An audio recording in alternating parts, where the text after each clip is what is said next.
Assalamualaikum anak-anakku yang Ibu banggakan dan Ibu sayangi.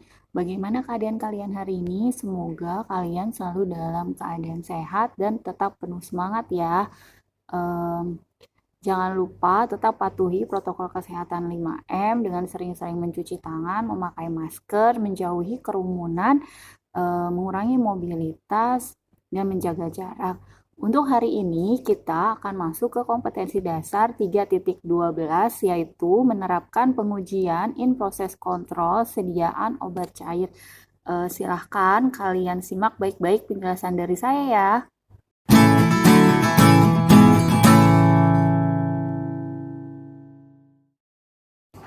Nah, sebelum kita masuk ke bahasan tentang penggolongan sediaan cair, sekarang kita harus tahu dulu nih apa sih sediaan cair itu. Sediaan cair atau sediaan liquid adalah sediaan farmasi yang berupa larutan yang terdiri dari pelarut dan zat yang terlarut di dalamnya. Nah, sekarang kita masuk ke penggolongan sediaan cair berdasarkan dengan cara pemberiannya. Untuk sediaan cair digolongkan menjadi yang pertama itu ada oral. Oral adalah cara pemakaian yang melalui saluran cerna. Yang kedua ada topikal. Topikal itu pemakaian luar melalui kulit atau melalui saput lendir. Yang ketiga ada rektal atau vagina, itu bisa melalui anus dan vagina. Terus yang keempat itu ada parenteral. Parenteral ini adalah cara pemakaian obat melalui pembuluh darah. Nah, untuk yang oral itu sediaan cairnya bisa berupa posio, eliksir, sirup, dan gute. Yang topikal itu ada mouthwash, gargarisma, gute nasal, lotion. Yang rektal atau vaginal itu ada krisma dan douche. Yang parenteral itu bisa berupa injeksi. Selanjutnya, kita akan bahas tentang klasifikasi sediaan cair berdasarkan dengan kelarutannya terbagi menjadi 3. Yang pertama yaitu solusiones atau larutan. Larutan adalah sediaan cair yang mengandung bahan kimia terlarut. Sebagai pelarutnya, biasanya itu digunakan air suling atau aquades, kecuali dinyatakan lain menurut Farmakope Indonesia. Terus yang kedua itu ada suspensi. Suspensi adalah sediaan cair sediaan cair yang mengandung bahan obat padat dalam bentuk halus dan tidak terlarut terdispersi dalam cairan pembawanya. Nah, untuk suspensi ini biasanya dia ditambahkan dengan zat suspending agent untuk menambah kelarutan dari pelarut tersebut. Kemudian ada emulsi. Emulsi adalah sediaan yang mengandung bahan obat cair atau larutan obat terdispersi dalam cairan pembawa distabilkan dengan zat pengemulsi atau surfaktan yang cocok. Nah, si emulsi ini terdiri dari dua fase. Biasanya ada fase minyak dalam air dan air dalam minyak.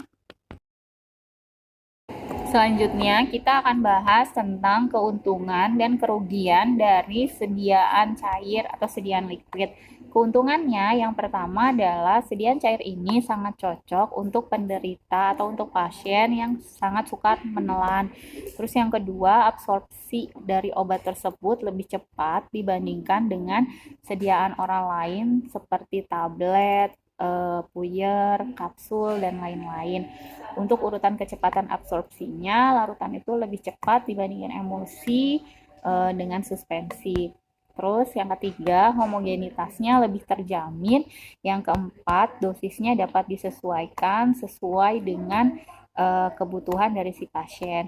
Sedangkan kerugian dari sediaan cair tersebut antara lain adalah tidak dapat dibuat untuk senyawa obat yang tidak stabil dalam air. Kenapa? Karena biasanya pelarut dari sediaan cair ini adalah air atau aquades. Terus yang kedua, untuk obat yang rasanya pahit atau baunya tidak enak, itu sukar untuk ditutupi. Beda dengan tablet halus laput yang dia bisa untuk menutupi rasa obat yang tidak enak. Terus yang ketiga, sediaan ini tidak praktis karena wadahnya berupa botol. Terus Yang keempat, takaran penggunaan obat tidak dalam dosis terbagi, kecuali sediaan dosis tunggal dan harus menggunakan alat khusus. Yang kelima, air merupakan media yang baik untuk pertumbuhan bakteri dan merupakan katalis dari suatu reaksi. Dan yang terakhir, penggunaan obatnya harus menggunakan alat khusus, terutama untuk sediaan cair yang digunakan melalui parenteral atau melalui pembuluh darah.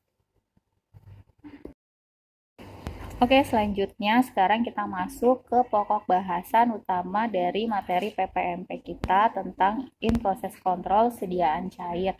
Di mana evaluasi pemeriksaan dari sediaan cair itu yang pertama meliputi pemeriksaan organoleptis, yaitu pemeriksaan dengan menggunakan panca indera, di mana pemeriksaan tersebut meliputi pemeriksaan warna, pemeriksaan bau, pemeriksaan rasa, dan pemeriksaan bentuk. Terus yang kedua itu ada keseragaman volume dan volume terpindahkan dengan cara sediaan sirupnya dimasukkan ke dalam 10 botol dengan volume awal 30 ml. Setelah itu, sediaan tersebut dipindahkan secara berturut-turut masing-masing ke gelas ukur dan dilihat apakah volume akhir dari sediaan tersebut sesuai dengan volume awalnya, yaitu 30 ml. Yang ketiga itu adalah pemeriksaan pH, di mana pemeriksaan pH dilakukan terhadap sediaan cair yang sudah kita buat menggunakan indikator pH universal dengan cara kertas pH-nya itu dimasukkan ke dalam produk antara sediaan cair tersebut selama 1 menit, kemudian diukur nilai pH-nya atau dilihat menggunakan pH meter. Terus yang keempat itu ada pengujian viskositas dengan cara sediaan cair yang sudah kita buat atau produk antaranya itu ditaruh di sebuah wadah gelas, kemudian diukur viskositasnya dengan menggunakan alat viskometer Brookfield atau viskometer Oswald, tergantung viskometer yang ada di laboratorium masing-masing industri farmasi. Terus yang kelima itu ada pemeriksaan ukuran partikel, di mana uji ukuran partikel dilakukan untuk memastikan tidak terjadi agregasi ukuran partikel atau globul emulsi yang disebabkan karena proses dari produksinya.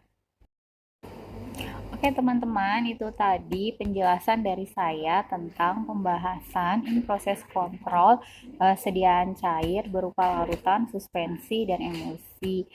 Semoga apa yang saya sampaikan pada hari ini dapat bermanfaat dan dapat menambah ilmu pengetahuan kalian, yang tentunya sebelumnya untuk materi sediaan cair ini pasti kalian sudah pernah dapat di mata pelajaran TPSO-nya. Saya di sini hanya akan mengulas tentang in proses kontrol dari sediaan cair tersebut. Sekali lagi terima kasih. Wassalamualaikum warahmatullahi wabarakatuh.